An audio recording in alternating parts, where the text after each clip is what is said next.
Ano ang gagawin mo kapag naka-organic encounter o nasalubong mo ang iyong crush? A. Kikiligin? B. Tatakbo kasi shy type ka? C. Deadma lang, nonchalant ang atake? O D. Gagayahin ang lalaking ito, nalilingon, sabay magta-transform? Magiging magandang Eya o babae at saka mag-e-emote sa chorus ng hit song na Hanggang Ngayon.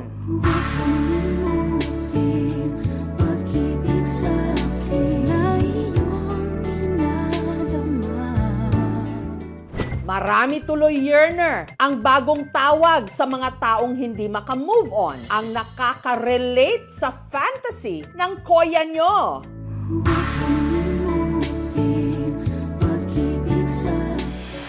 Kaya kumasa na rin sila sa Wag Mong Limutin trend.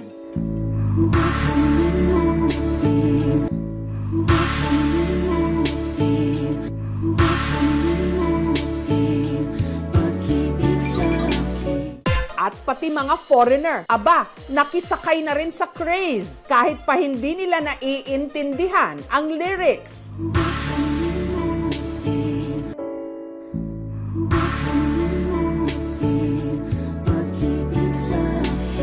Ang ilan sa kilalang celebrities at influencers nakikollab na rin sa kanya.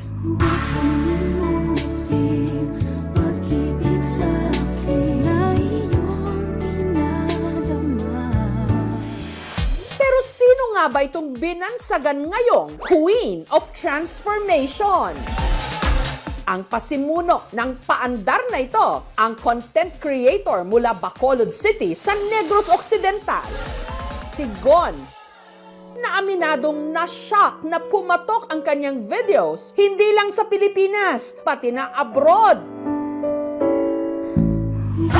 O mamaya ka na mag-transform, ha? Nagulat ako na natuwa. Brazil talaga yung pinakamalakas. Hanggang sa umabot ng China, hanggang sa Indonesia, Vietnam, hanggang sa naging US, Colombia. Nakakollab ko ng mga artista, sina Marvin Agustin, Jason Gainsa, Chris Bernal.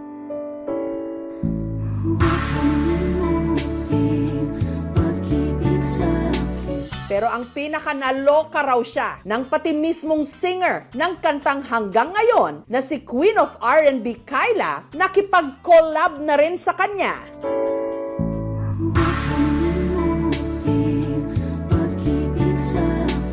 Nung si Kyla nga nag-transition na paglingon ng ganon, sinabi nila na ang ganda naman ni Kyla.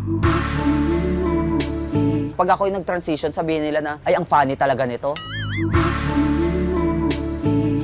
Hindi raw limot ni Gon nung unang beses niyang sinut ang paandar niyang ito. Kasama ang kaibigan at kapwa niya content creator na si Ron, na siya raw pala ang naunang gumawa ng ganitong transition trend. Sabi ko, okay to ha. Parang try ko nga. Nakita ko pag-scroll ko na yung kay Kyla hanggang ngayon. Pwede to ha, kasi may may palo eh.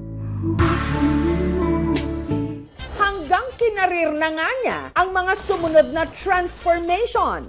Nariyang nag-ala Catwoman siya, nag-nurse, at pati na Chinita Princess. Para plakado ang outfit at props, nagbayanihan ang mga kaibigan niyang sina JR, Dino, Baby Boy at Patok. Tinutulungan siya namin kung paano gagawin. Si Dino nag-video sa amin, tapos si Baby Boy nag-guide, nagde-direct. Si Patok yung boylet ko, tapos siya naman yung nag-a-assist sa akin.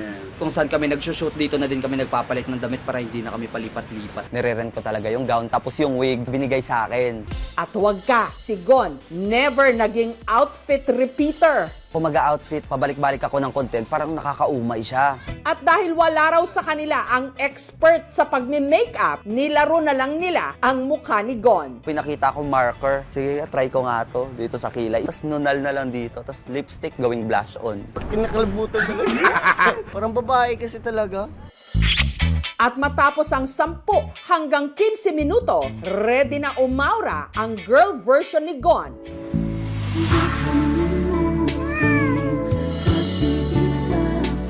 Ang kanyang alter ego na si Calio. Ako si Calio. 'Di ba? Fresh lang. Ano naman kaya ang kaibahan ng kanilang persona? Ako, maganda. Tapos si Gon parang saks lang. Pag naka-full outfit na yon, parang feeling niya babae talaga siya. Ako mayain ako, miss eh. Di yan mayain, uy. Gusto lang lagi ni Calio magharot talaga. Magpabebe, ganun, magpa-cute. Demure lang. Torpe po talaga ako eh. Parang doon ko din siguro nilalabas. Kung sa talento, saan kaya sila magkakatalo? Masisira si Calio pag ganun, pag kumakanta siya. Anong masisira ka dyan? Pag-ibig sa'kin na iyong pinadama. Pitin ng puso, huwag mong itago. Sa isang kahapon, sana'y Pero magkalinawan nga muna tayo, Gon. Fantasy mo lang ba talaga si Calio? O totohanan na? Straight po talaga ako na lalaki. Nag-iilusyon ako na maging babae, ganun. Pero kung marami ang aliw na aliw sa pagtatransform ni Gon, may ilan ding pinupuna ang kanyang content. Baka ma-call out din siya na nagbabakla-baklaan for content. Ito yung queerbaiter na ginagawang katatawanan ng pagiging queer eh.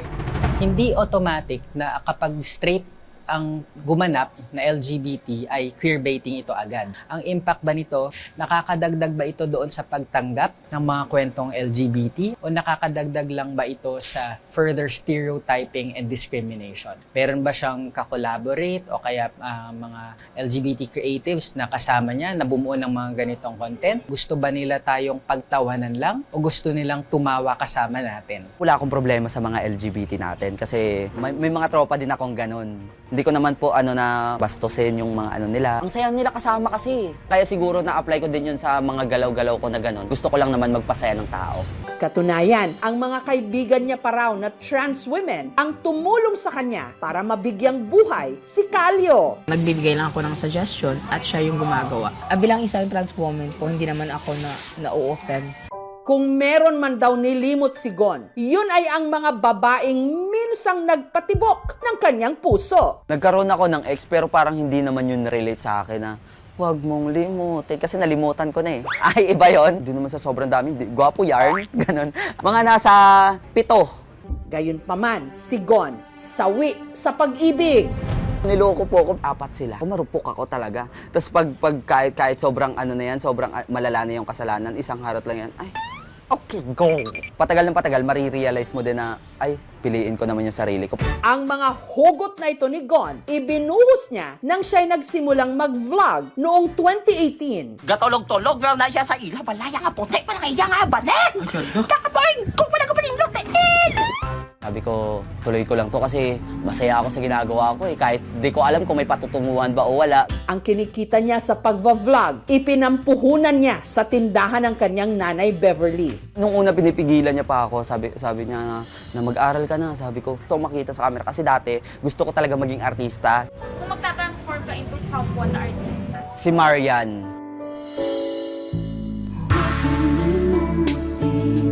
Pag-ibig sa'kin. Hanggang sa nagbunga na nga ang kanyang pagpupursige dahil sa million views ng kanyang transformation videos, kumita ang kanyang mga content. Yung video ko na nag-viral is yung kasama ko si Sir Marvin Agustin. 21 million views po. Doble po yung kita ko po. Nakapagpundar na ngayon si Gon ng kotse at naipa-renovate na rin niya ang bahay nila sa Bacolod. Pasalamat po ako kasi si John Mark tumutulong na sa amin. Ang wish ko lang kay John Mark, matuloy-tuloy yan po ang iyang trabaho. Kung saan man saya man, supporta lang po kami. Ang pinanghihinayangan lang ni Gon, hindi na raw siya nakitang sumakses ng kanyang ama. Namatay na po kasi siya. 2018 din po, pag feel ko na malungkot ako, chinachat ko siya, Pa, miss na kita. O pa, nandito na ako sa pangarap ko. Gusto ko marinig lang sa kanya na, nak, sobrang proud ako sa'yo.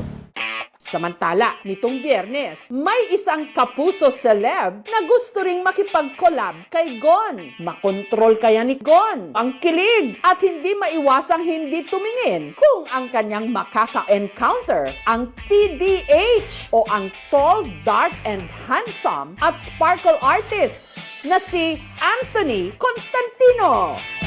Parang ganun. Opo. Parang... Limutin pag-ibig sa'kin na iyong pinadama. Bihang ng puso, huwag mo po, nice to meet you po. I'm Anthony. Ay, I'm Gon po. Nice to meet you, Gon. I've seen your content. Ay, hindi po. Hala, ang gwapo niyo po pala sa personal. Parang magta-transform ako bigla, ano ba? Gusto ko po kasing mag-artista, Sir Anthony. So paano po yung mga tips po, ganun? Getting all of the views, all of the engagement is definitely pleasing, but at the end of the day, you need to stay grounded, of course, and stick to yourself, stick to your core values. Yes, thank you so much.